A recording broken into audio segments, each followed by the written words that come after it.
होते हैं जो मूव करते हैं और वो हमारी बॉडी पर इम्पैक्ट डालते हैं।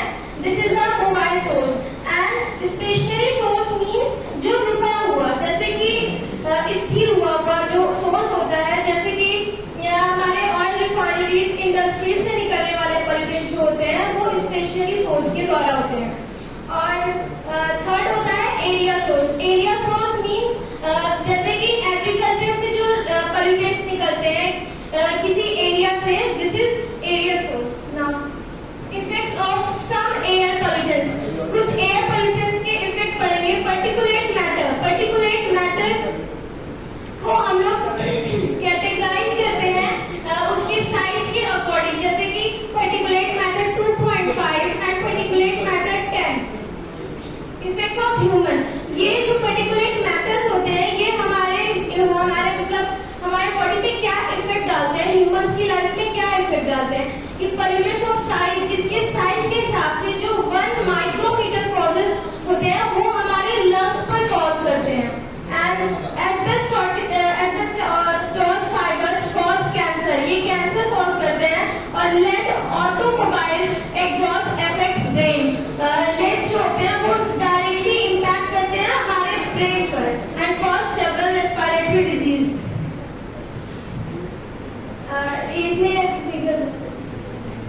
Effects of plants. प्लांट्स पर क्या इफेक्ट करते हैं air pollutants.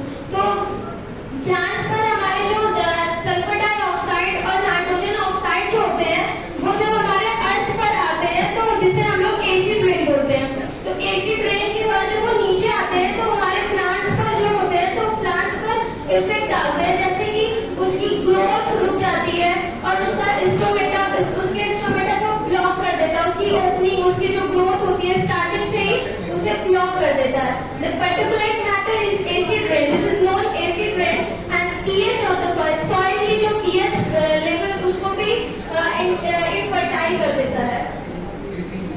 Effects of the momentum. हम लोग ताजमहल को देख सकते हैं। ताजमहल जैसे पहले उसका कलर कैसा होता था और अब उसका एयर पोल्यूशन के कारण उसका जो इफेक्ट मतलब उसका कलर है वो चेंज हो गया। सब कॉज ऑफ सल्फर डाइऑक्साइड और सॉक्स और नॉक्स। बिकॉज जो आगरा में, मथुरा में ऑयल रिफाइनरीज से निकलने वाला पॉल्यूटेंट जो है वो हमारे ताजमहल को पॉल्यूट कर रहा है। Now next slide. Control of air pollution. Air pollution को कैसे कंट्रोल किया जा सकता है, इसमें 2 वेज होते हैं। एक होता है प्रिवेंटिव मेजर और एक होता है कंट्रोलिंग। प्रिवेंटिव मेजर मतलब कि सबसे पहले हम लोग उसे कैसे कंट्रोल कर सकते हैं। जैसे कि कंट्रोलिंग मेजर में हम लोग देखते हैं गैसियस, पर्टिकुलेट मैटर्स, इंडस्ट्रीज से जो निकलते हैं पॉल्यूटेंट्स वो, तो उन सबको हम लोग कैसे कंट्रोल कर सकते हैं।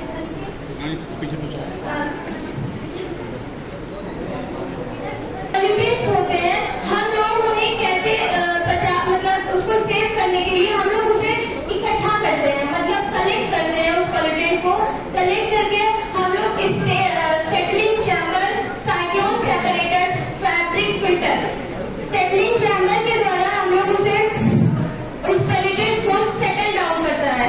जैसे कि वो जो पॉल्यूटेंट होता है वो साइक्लोन के हिसाब से, जैसे वो अपने साइज के हिसाब से जो साइज में बड़े होते हैं वो नीचे सेटल डाउन हो जाते हैं और जो छोटे साइज के होते हैं वो उसमें मूव करते होते हैं। And the fabric filter is electrostatic precipitator. इसमें हम लोग आयंस का यूज करते हैं, जैसे कि कैटायन, एनायन, इस द्वारा हम लोग अपने पॉल्यूटेंट्स को यूज करते हैं। And the natural self cleansing properties of environment. हम लोग कैसे अपने एनवायरनमेंट को, अपने प्रॉपर्टीज को क्लीन कर सकते हैं, अपने एरिया को। The various natural properties which are continuously clean the environment automatically are हम डिस्पर्जन मतलब कि जो फैला हुआ हमारे एनवायरनमेंट में जितने भी अनवांटेड पार्टिकल्स या पर्टिकुलेट मैटर्स डिस्पर्स हुए हैं, मतलब फैले हुए हैं, हम लोग उन्हें रोक सकते हैं। हम लोग उन्हें इकट्ठा करके और उन्हें ऐसा बनाएं कि वो हमारे बॉडी पर हार्मफुल इफेक्ट ना डालें। ग्रेविटेशनल सेटलिंग, जो हमारे जमीन पर ग्रेविटेशनल सेटलिंग जो जमीन पर पाए जाते हैं। Absorption including wash out. हम लोग जैसे कि कुछ भी धुलते हैं